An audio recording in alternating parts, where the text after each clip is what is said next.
Hello Pat, this is Mashnu, and I've been looking at your game, the game that you sent me, and it's a very interesting game, and I must say it's the level of play is very high here. You are playing this game against the computer, against Shredder, that you put at a playing strength of, I believe, 2300. To have a strong opponent, because you are playing here a variation that you are studying. You are studying the theory about this Traxler counterattack, which is a very wild variation, and I find it very good that you are taking this this approach so seriously, studying really this variation to try to understand it as good as possible. On the other hand, I would also advise you to try to not to forget to study other things as well. I mean, it's very good to be an expert on one opening, on one variation, but if you later go and play tournaments, then you will see that your opponents will surprise you by playing all kinds of openings and defenses. So it's very good to have this all-round general knowledge of openings, of different openings that you can meet. To play against the computer is different than to play against a human being, and it's not only the moves that are different. I mean, of course, we all know that computers can calculate very accurately, and in the end game they are, well, let's say they used to be very weak, and they are becoming stronger and stronger. The big difference also is that a computer will not have any emotional experience during the game, so it would not be surprised by your moves. It would not start getting a higher heart rate at exciting positions. A computer simply keeps calculating as it's programmed to do, and human beings are different. Human beings, well, as you know, sometimes we get afraid, sometimes we get angry during the game, sometimes we are disappointed, and sometimes we get angry at ourselves after making mistakes, or perhaps giving away a position when we had the idea that we had a won position. Another thing that is important to understand is that when we play in a tournament, there is not only chess, there is also all these external factors that play a role.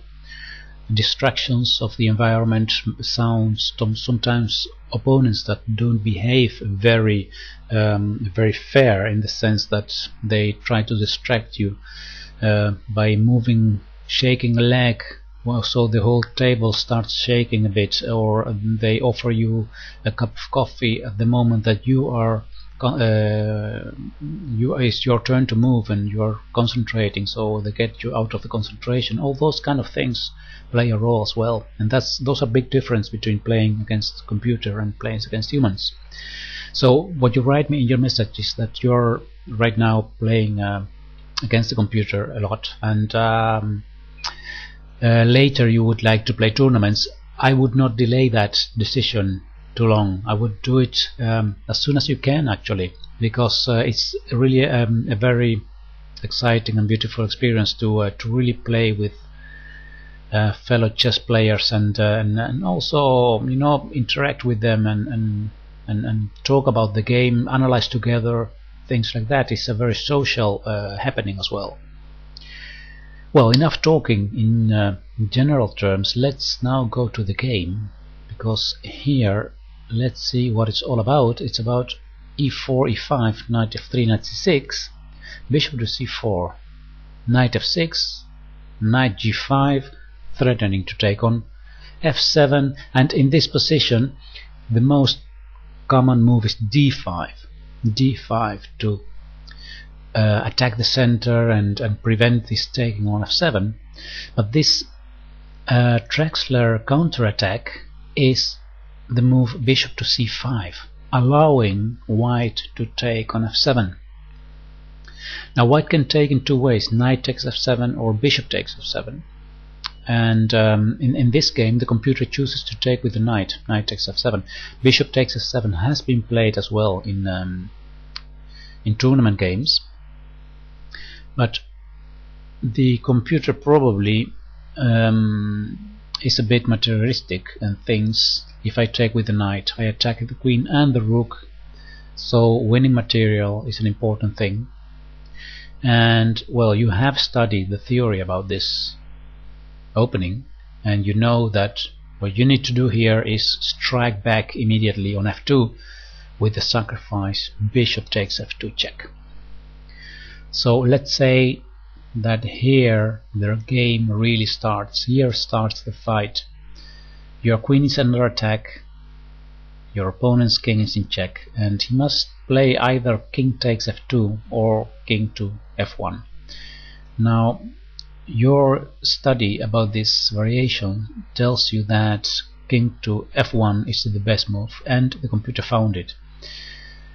Taking on f2 is also possible, but perhaps a bit more risky, since with white actually then you invite black to take on e4 immediately, and I think that's a very good option for black to take on e4 with check, opening the diagonal to go to h4 with your queen, for example, and opening the option also of eventually playing d5 at some point, or queen to f6 check is also later possible. So these are all very good ideas.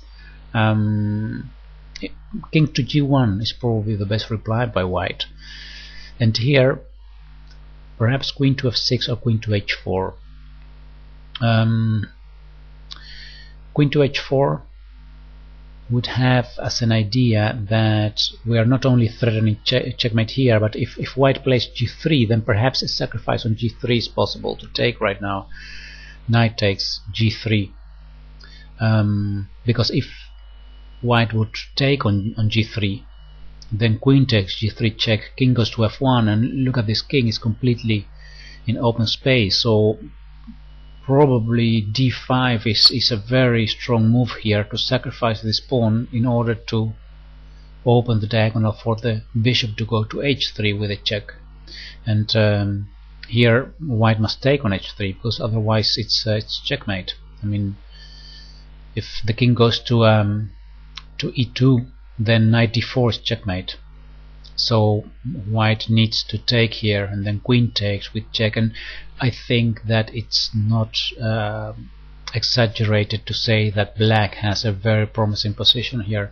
I mean, of course you have sacrificed material with black, but the vulnerability of the king, the white king, is enormous. So white has very good chances of attacking here, placing a rook on f8, cancelling queenside, and then continue attacking. And this is of course something that we don't want to see with white. Those pieces are not brought into play yet. Well, let's return to the game, because a lot more wild things happen in this game. He goes to f1, and now you play queen to e7. Well, of course a very logical move. And then the computer takes on h8. And here comes again an important moment to make a decision what to do here. What you did is bishop to b6. I think it's a very strong move, bishop to b6, and you ask here the question whether it would be good to play queen to c5 instead of that. So let's have a look. I mean, this is what you played, bishop to b6, and your question is about queen to c5. Now what happens after queen to c5? You are attacking c4, and the idea is perhaps to retreat this bishop to f4 with the threat of queen to f2. So if we look at this, then we could say, okay, it's a nice attacking move. Now what can white do? I think different things. One option is to give the check on f7, bishop f7 check, to save this bishop without losing a tempo. On the other hand, bringing the bishop to f7, I don't know if this bishop is so well placed there on f7. Perhaps it's a better option for white to play simply d3 here, defending the bishop. And my idea of this is that then we have at least this bishop here having some influence on the dark square. So perhaps, I mean, that's the big disadvantage of white, is that his pieces are not activated yet, and his king is in the center. So perhaps g3 would be a good idea. And how to continue here with black, that's a question. We don't want to play things like bishop to e3 and trade pieces. We need to keep as many pieces on the board as possible to be able to attack. So perhaps bishop h4 is an idea to threaten mate on f2, of course. And if white, yes, plays g3, then to continue with d5, sacrifice this d pawn in order to open the diagonal towards h3. So continuing later with bishop to h3 check. Let's see if it's possible right now to play d5, and I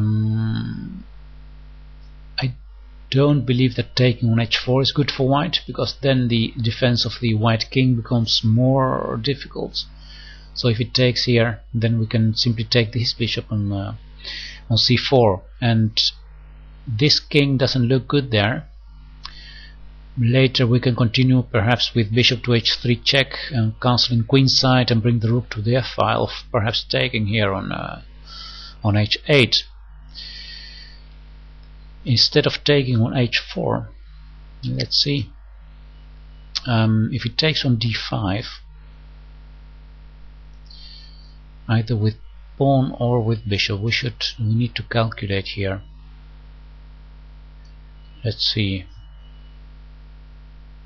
taking with pawn, attacking in the knight on c6, we could give the check on h3, or by the way we could also play bishop to g4, attacking the queen first. Let's have a look at this check here. Where does the king go? To e2 or e1? There's no other option.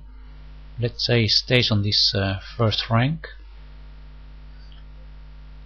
And now, how do we continue this attack? Is perhaps castling queenside? Is that an idea to sacrifice this piece on c6? Whoa, this is so complicated, because I was thinking if it takes here, we could retake with queen with attack on the rook on h1. At the same time, we are also preparing to advance e4. Very complicated. Very complicated. Let's say rook to g1.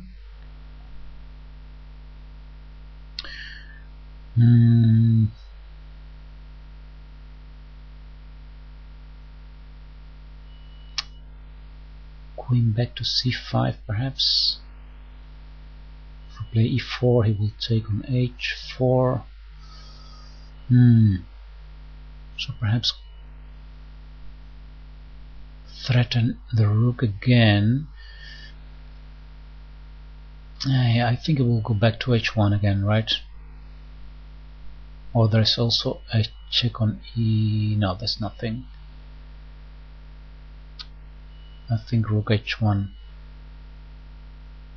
And how to continue this? I mean, we do have a kind of repetition there, but that's not what we're looking for. We're looking for really attack. It's difficult to say what is better. I mean, I think that both moves give you attacking chances. Bishop to b6 and also queen to c5 looks very attacking, and it gives you possibilities, practical possibilities of attacking. And in both cases, you use the idea of this variation, that is going for a dynamic attack against the white king, and make use of the fact that he's underdeveloped here on the queen side. So we really should look for forcing moves as much as possible, so we don't give white the time to bring his pieces into play. Let's continue with the game. Bishop to b6, now d3, and here again the same question. You played d5 here, and your question is whether queen to c5 would have been a good move. I think queen to c5 is a strong move, but it's well, similar to, well, no, there's a big difference, of course. Queen to c5, now we're threatening mate on f2 immediately because this bishop is already on b6, so perhaps this construction is better than having the bishop on f2 when you play queen to c5. This looks good. What should white do if he wants to prevent the mate on f2? He could play queen to e2, queen to d2. Well, there's not much more. Queen to f3. Different position, different possibilities. Let's say queen to e2. It looks like a natural move to defend f2. Is now d5 an idea, to play d5 with the idea of bishop to g4. d5, he takes d5 and now bishop to g4. The queen goes to d2, and it blocks there the development of his bishop. And if the queen goes to e1, what happens then? We go here. Oh, then there is queen f8.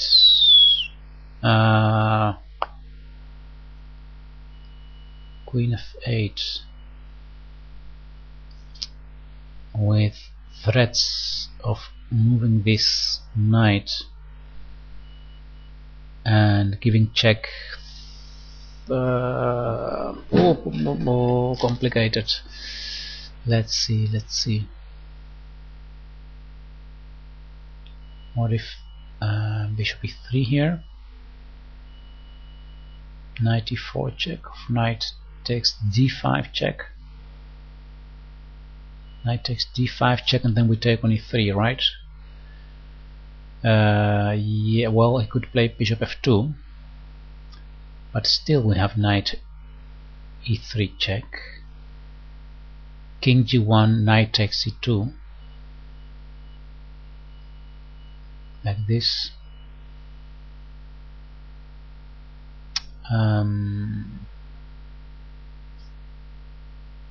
Queen is attacked, queen goes to f1, I guess, or queen d2, queen f1.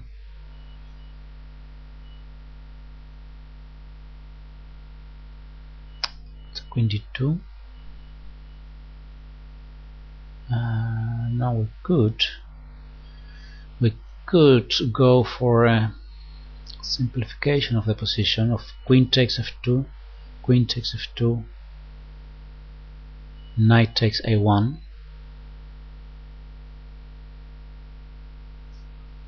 Where does it lead? Let's see if we can simplify this and take this back. Here, this rook, we are a piece up, right? No, yes, we are a piece up here.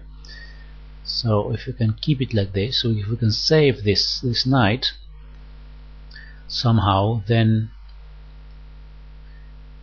we have advantage because this queen is not escaping. If queen takes b6, a takes b6, then it's fine for black.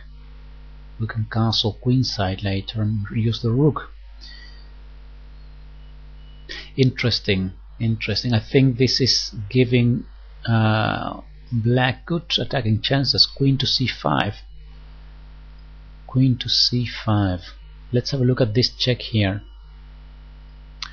Bishop f7 check. King d8. Now the good thing about this check here is that it's more difficult for black to bring this rook into play later, because you can castle queenside. So that's perhaps an improvement for white, this check on f7. Now of course white needs to do something about this checkmate there. So either queen e2, queen d2. I think queen e2 is better to try now first, because then we keep this diagonal open for for the dark square bishop with white. And how do we continue here? We don't have d5 winning a tempo on the bishop.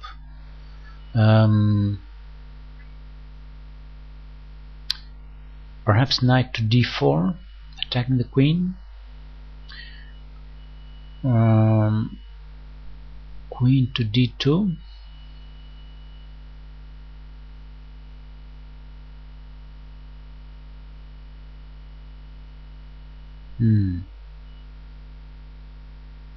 We can take on c2. Is that enough? We get let's see, we get a position where we regain this material. White is still vulnerable there with his king, but it's not easy to continue the attack with black. Let's say knight c3, and now we need to take here, otherwise he plays a rook to b1.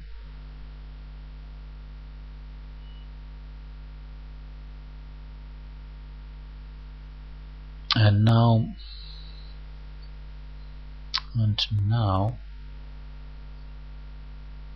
how should white continue? Bishop to c4 perhaps, or b3 could also be an idea. b3, bishop b2. Let's see, b3.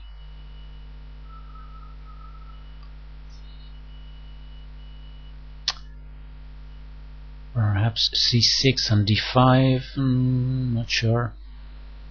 We need to develop this this bishop as well to try to use it in the attack.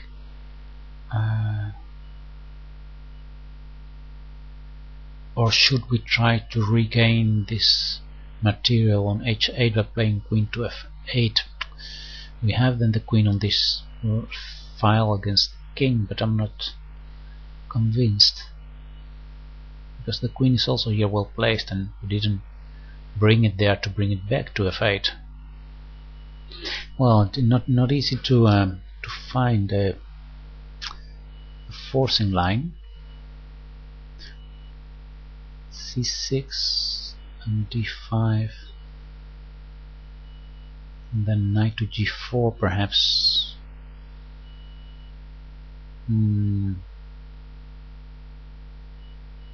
Let's see, c6.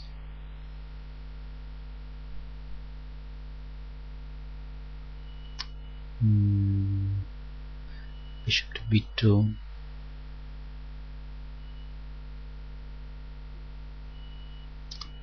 Can we play d5 now, or is it... No, it's not really a good thing perhaps to... The difference is we cannot cancel queenside, like in the previous variation. Without this bishop f7 we could cancel queenside, so it was really nice to have this open center then. But in this case, with our king on d8, it looks more difficult to find a way to develop this light square bishop without having a vulnerable king. I mean, d6 is very slow, I think. If he takes here, do we play bishop somewhere, or perhaps king c7 and then the bishop to g4 and then rook to f8, or rook take h8 and then rook to f8? Something like that should be the attacking plan, but it's not very easy. You see, these positions, these variations are so complicated, and that's exactly the reason why opening books are being reprinted every year almost, because on each tournament new moves are tried and new ideas are discovered and tried out, and then sometimes variations that for a decade were main variations then all of a sudden are insecure, and things change. So it's quite difficult to make a decision about whether here d5 or queen to c5 is better. d5 of course is a very logical move. I like the idea that, I mean, you're using the attack on c4 as a tempo, with the idea of bringing out your bishop, cancelling queenside. Those are such healthy things to do. Of course, we still have the question: will we end up with enough compensation for this sacrifice rook on h8? Well, he took here on d5. You played bishop to g4, attacking the queen. Queen goes to d2, and that's a good thing for black, because now the queen is blocking the development of his dark square bishop. So you write here that at this point you really understood the purpose of this opening. You're down a rook, but the compensation lies in the fact that every single one of the white pieces looks absolutely useless, and that's really a good thing to emphasize here. Every piece of white is useless at this point. So yes, there is a lot of compensation for black. And with your next move you activate your last inactive piece, the rook, by cancelling queenside. Now he goes with the knight to f7, and it's important here to have a short look at d takes c6. That is a mistake because of knight e4. Knight e4 is a very strong move, attacking the queen, and if the queen moves away, then queen to f6 follows, followed by checkmate. There is no way to escape checkmate here. So that means that it's for white not good. Sorry, here not good to take here on c6. So the computer calculated that and played knight to f7. And here comes a very interesting decision. You take here on f7 with the queen. Of course you must have calculated a lot here, because after you take on f7 he will take on c6, so you need to calculate what to do after that. And I think it's a very exciting decision. It takes on c6 and you go with the queen to f8, because that's the purpose. You need to have this queen on this f file where you threaten knight to e4. So he plays king to e1, getting the king out of this f file, and here you continue with e4. The principle, the concept in this type of positions is something that is understood very well in this game. You open the center because the opponent's king is in the center and you have castled, and he has a disadvantage that is less well developed than black. So opening the center is absolutely the correct decision here. Of course, in this type of position you need to calculate so many things, so many variations. White took now on b7 and you took back, and now at last he starts developing with knight to c3. But at this point all your pieces are involved in the attack. The bishop on g4, the bishop on b6, the rook in the center, the advanced pawn on e4, your queen ready to threaten things over the f file or to go to the e file after this is opened perhaps. And your next move is e3, attacking the queen. And well, actually white doesn't have any other option than to take this pawn, because this queen is trapped. Let's return. Was there an option for white to not to get this queen trapped there? If there was, then it should be here. If there was an option of preventing, because it took now on b7 and then played knight to c3. Well, perhaps take on b7 is alright, but perhaps he shouldn't play knight to c3 here. Does he have any other option than knight to c3? Perhaps queen to f4, so getting the queen out of this place, so then e3 is not such a strong move. What would you have done there? And then perhaps you would have taken on d3, opening the center even more, so the e file becomes a way of attacking. So if c takes d3, then rook e8 check, right? And if the king goes to d2, then there is rook e2 check. If the king goes to f1, there is bishop e2 check. Looks very dangerous, so I think that king to d2 is the best thing you can do. Then rook e2 check, king c3. We have control over b4, so we can give a check here. This could be mate soon. It is mate. King to b3, queen b4, checkmate. Yeah, this is and if king to d4, then there is a mate with c5. c5's checkmate. So, well, this looks like in this position, let me return, in this position already we have a winning attack. Let's look for something else. No, he has such a, his pieces, his queen is very badly placed.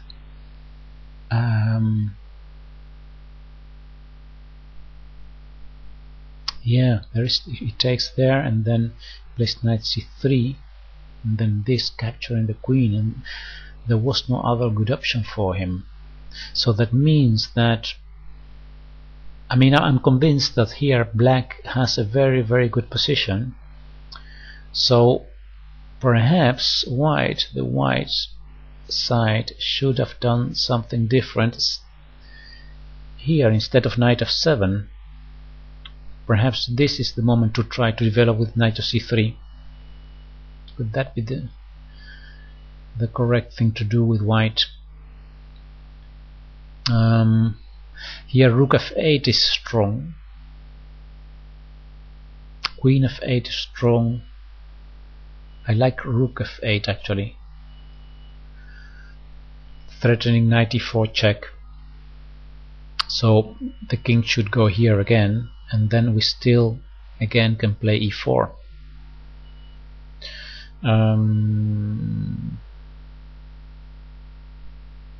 Yeah, it looks like there is not really a very big difference. If it takes on c6, again e3 is very strong. So what could he do? Perhaps is d4 possible? No, we simply take on d4, knight takes d4. This is also very good for black. Yeah, this is such a beautiful example of the pieces working together so well of black, and the pieces of white completely uncoordinated. So this is let's go back. After castling queenside already, so this is the last move of black. After castling queenside, it looks like it's already very good for black. So, well, it's difficult to find where white did go wrong then. That's the big question I have now.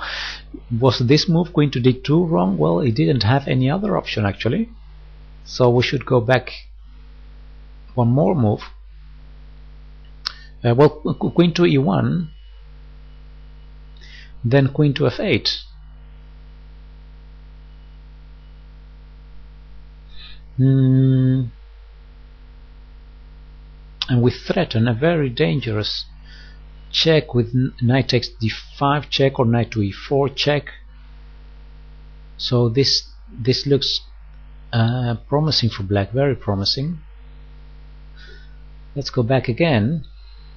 So let's go back one more move. After d5, did he have any other option than to take here? Is perhaps bishop takes d5 an idea, keeping his pawn structure there as it is? What do we play here? Well, bishop to g4 would be the most logical thing, because that's the reason why we played the d pawn to d5. And what if he moves to, yeah, there we have again, if he moves to d2, he's blocking his own bishop. So now perhaps capturing first here on d5, so we get the option of advancing this pawn later. But in this case, perhaps playing knight to d4 first. Knight to d4 with the idea of bringing the queen to f6 with check, or castling queenside and then rook to f8. Looks, well, perhaps not as bad as in the game for white, but still black gets good play here. There is a difference with the game, that white can play queen to g5 here and try to trade queens. If you trade queens, his bishop is brought into play, and without queens we don't have much attacking power with black. So perhaps here we should give a check on f8.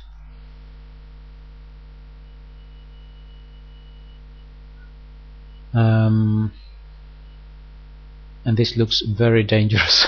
This check is terrible. I mean, if he goes to e1, then there is knight takes e2 check, and then the queen goes to f2. So this is terrible. Wow, is it really true that this position already is fourth one for black? It's amazing.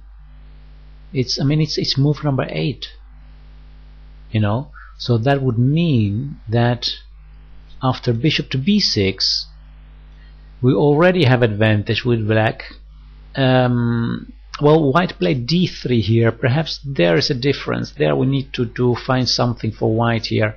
I mean, if you want to play this in a strong tournament, you need to be prepared for the best reply of white. So perhaps white should play knight to c3 here, or perhaps bishop to f7 check, something like that, to try to come into play.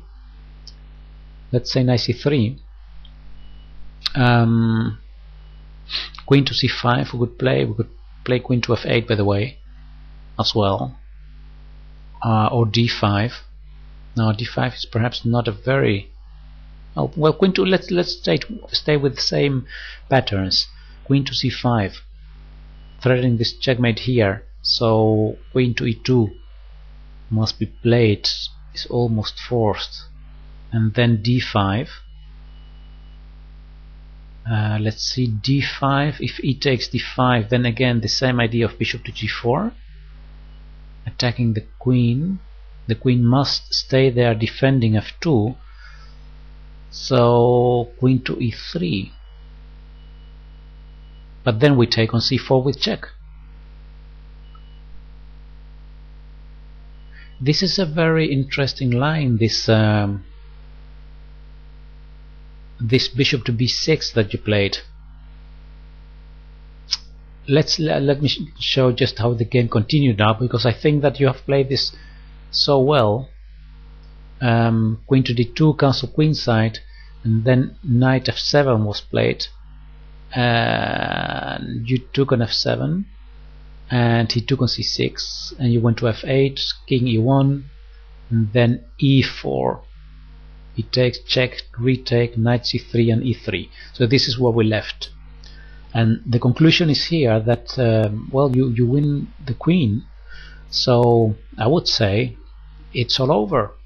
I mean, without a queen in this position, and by the way, you did very well by not taking immediately on on e3 you played first rook to e8, and you write here in your own commentary, your own analysis, I played rook to e8 because I calculated some variations, and this is actually a bit better than than taking right away with the bishop, because it gives me the opportunity to win even more material. If queen takes rook, queen takes queen, and then there is mating threats in the air. Exactly. Very, very well spotted, this rook to e8. He played knight to d5. Now you take here, and after he retakes, play queen to d6. Again we see that all the pieces of black are involved in the attack, and there are at least 2, perhaps 3 pieces that are not involved in the defense. Now rook to f1 is played. He wants to bring some pieces into the defense, but now you take on h2, and you don't. It's not only a pawn, but it's also the square g3 that becomes available for you. For queen to g3 check, he plays king to d2, and now you play queen to e5, threatening to take on e3, and it's actually all over here. There is not really a good way to defend this. Actually, the game was over after c3, queen takes e3. Game over, and moving this king wouldn't solve any problem, because then you can give the check on g3, and if the king goes to back to d2, then queen takes e3 again. So here this is also not enough. You can take perhaps on e3, rook takes e3, bishop takes e3, queen takes e3.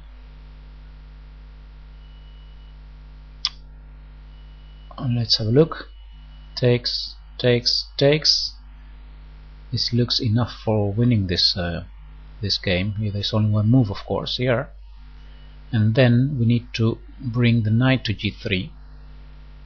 So knight to h5 looks good, followed by knight to g3 check. Yeah, this is very good. This is you have more material, and you have dynamic attack, and his king is vulnerable, and it's all over here. It's just a matter of being careful and finding the not very difficult to find moves. Alright, I think I'll stop the video now, because it's getting quite long. Well, my compliments for this this game. It's such a nice example of letting your pieces work together and actually using dynamic play, forcing moves to keep the pressure there against your opponent's king. It's a very good game. I hope that that you find the possibilities to play tournament games, to play tournaments in the place where you live or nearby, so you can get experience with human players. That would be challenging, I think, because of the reasons I already mentioned. You tell me also that you have aspirations of achieving a title of national master, and well, if you continue playing this well concentrated and studying this seriously, I think that you definitely have a chance of getting very far with this this development. So I wish you all the best, lots of success and interesting games. Alright, thank you very much, and I'll stop the video now. Thanks.